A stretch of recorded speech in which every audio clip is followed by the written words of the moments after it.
Indirect tax unit number 2, time of supply. अब आपको पता है जीएसटी कब चार्जेबल होता है, टैक्सेबल होता है, यानी कि जीएसटी कब चार्ज होता है eight the time of supply, means taxable event of the GST is supply. तो अब टाइम ऑफ सप्लाई वो समझना है हमें। यूनिट 2 एकदम छोटा है, सिर्फ 10 पेजेस है, यानी 2-3 लेक्चर्स में तो ये जीएसटी खत्म हो जाएगा।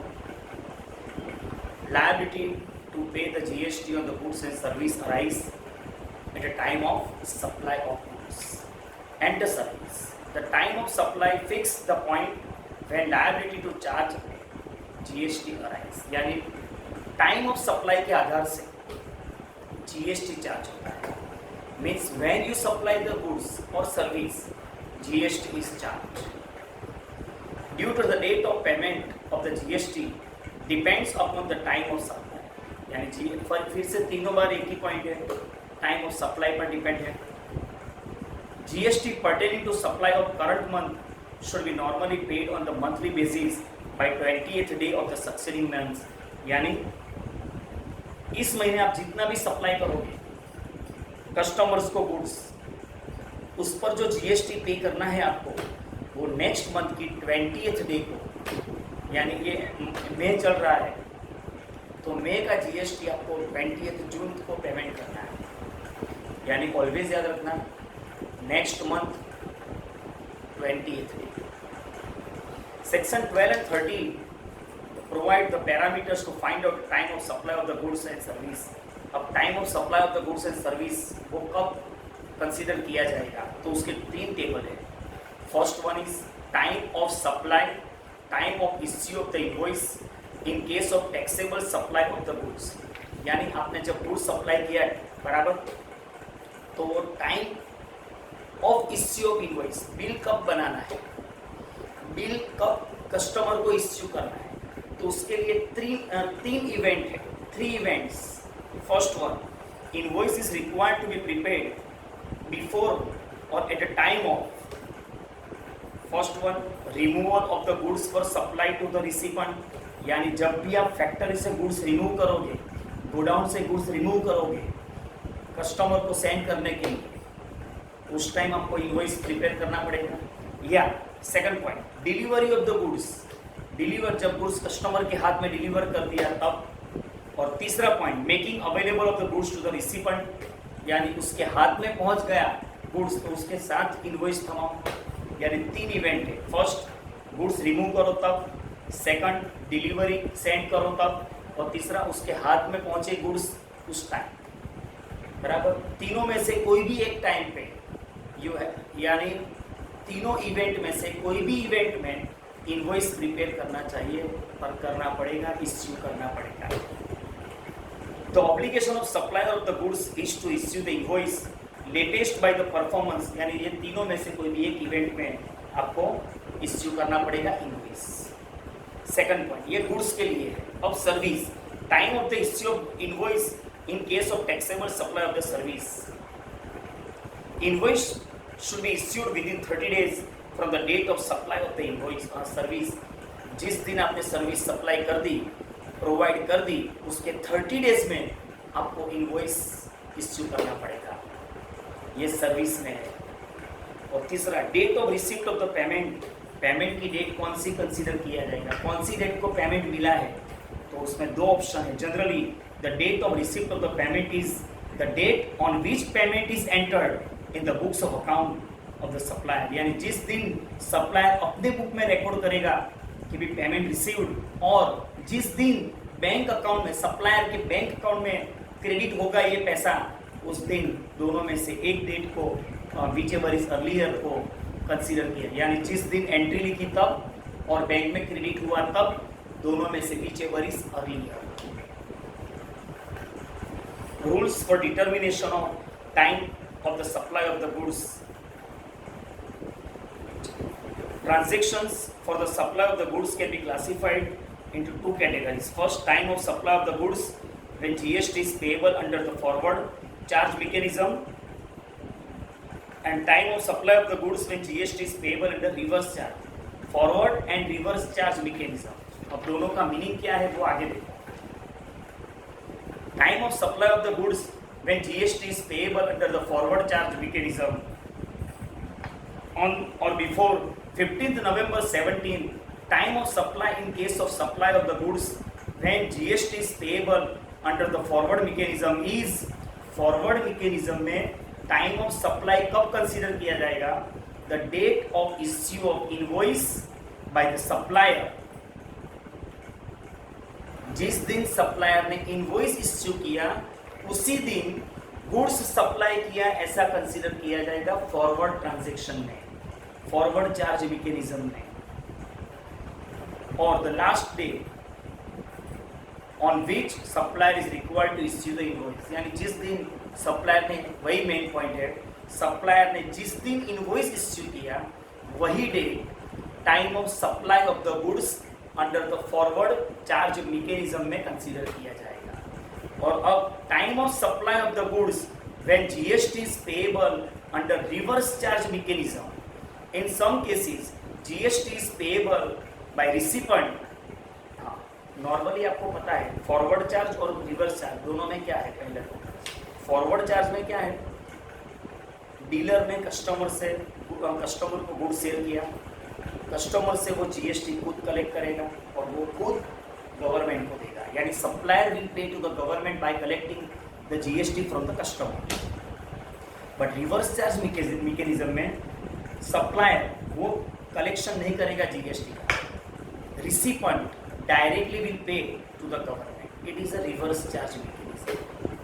अब वो केस में रिवर्स चार्ज में in some case GST is payable by recipient of the goods under the reverse charge mechanism. In such case, time of supply of the goods will be determined on the basis of following. First, date of the receipt of the goods. जिस दिन supplier recipient को goods receive हुआ, क्योंकि वही tax पे करेगा directly, तो जब भी उसके पास गुड्स आएगा वो date. Second, date of payment entered in the books of recipient, उसने पेमेंट कौन सी डेट पर किया है वो खुद रिकॉर्ड करेगा अपने बुक में उस दिन। और तीसरा point, date immediately following 38 day from the date of issue of invoice, यानी जिस दिन सप्लायर ने इनवॉइस इश्यू किया था उसके 30 डेज में कंसीडर किया जाएगा। Date immediately following the 30th day from the date of issue of invoice, issue invoice किया उसके 30 दिन के बाद की डेट कंसीडर किया जाएगा।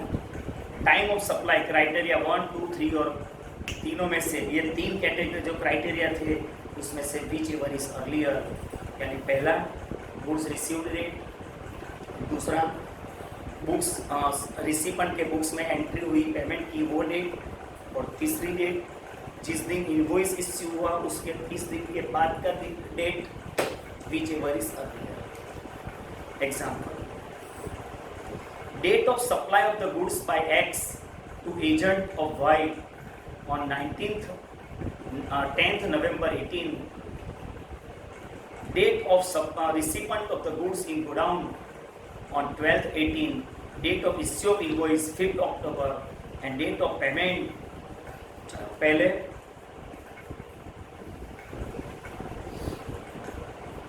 time of supply in this case will be determined as follows.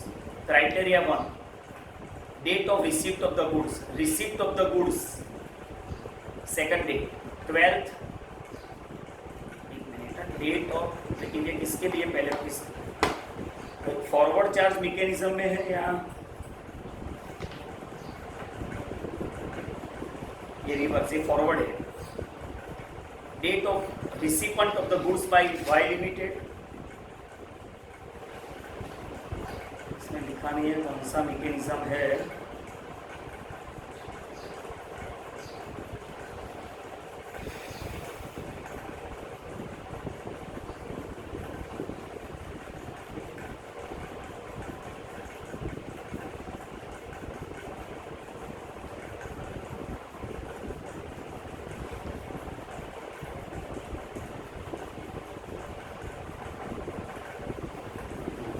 Date of supply of the goods, हाँ reverse charge में ही कंसीडर करना है, ब्रैकेट में लिख देना रिवर्स चार्ज मैकेनिज्म। चलो, date of receipt of the goods by Y limited, Y को कब ये गुड्स रिसीव हुआ, तो ये 12 नवंबर 18 है, इसमें 10th लिखा है, 10 नवंबर का है।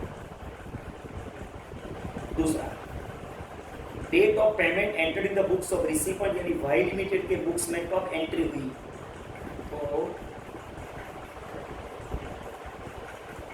वाई के बुक में एंट्री पेमेंट की 20 दिसंबर, 4th पॉइंट है।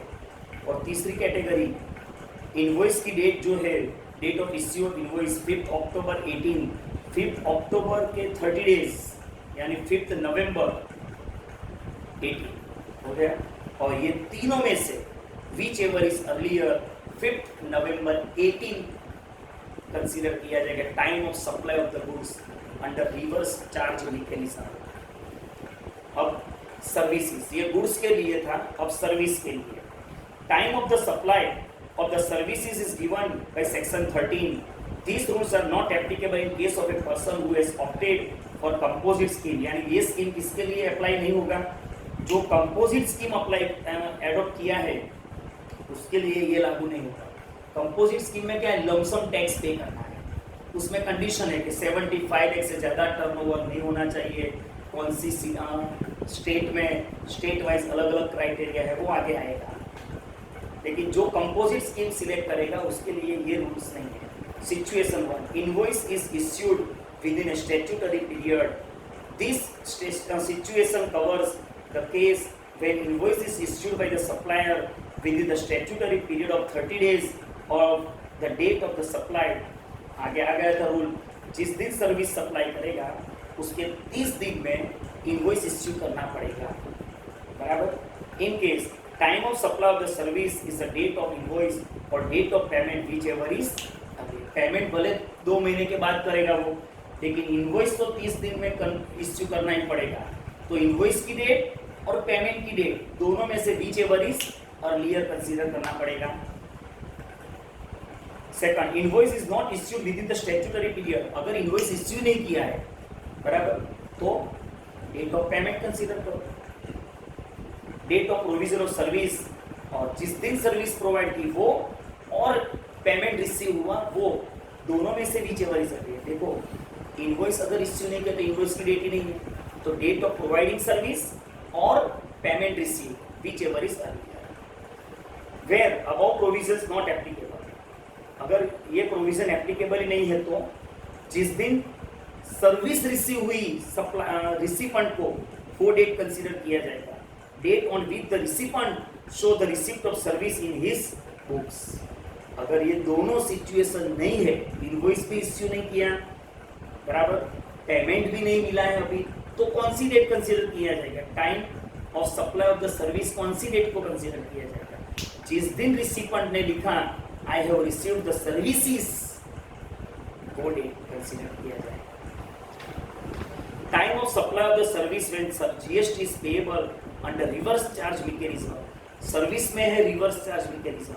क्राइटेरिया 1, पहले पेमेंट की डेट, रिसीवर ने किस डेट को पेमेंट किया वो डेट पहले।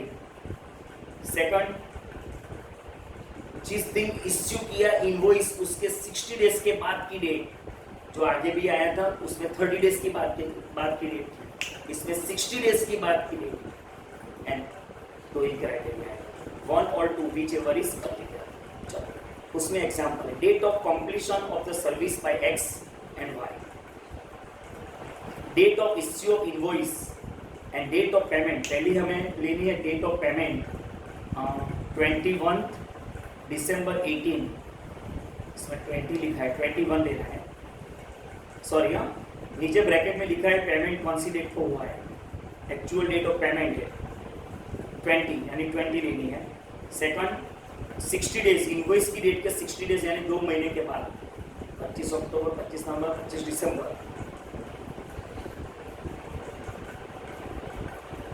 इनवॉइस की डेट है 25 दिसंबर, 25 अक्टूबर टू 25 नवंबर, 25 नवंबर टू 25 दिसंबर, 25 दिसंबर आई, 15 लिखिए, 25 कर देना। और क्राइटेरिया 1 और 2 विच एवर इज अर्लियर। 5 दिसंबर ये आंसर रॉन्ग है। टाइम ऑफ सप्लाई ये दोनों में से अर्लियर 20 दिसंबर 18 आए। रूल्स फॉलो करना है आपको बस।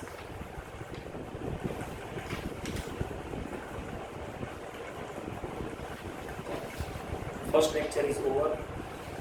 I am sending immediately lecture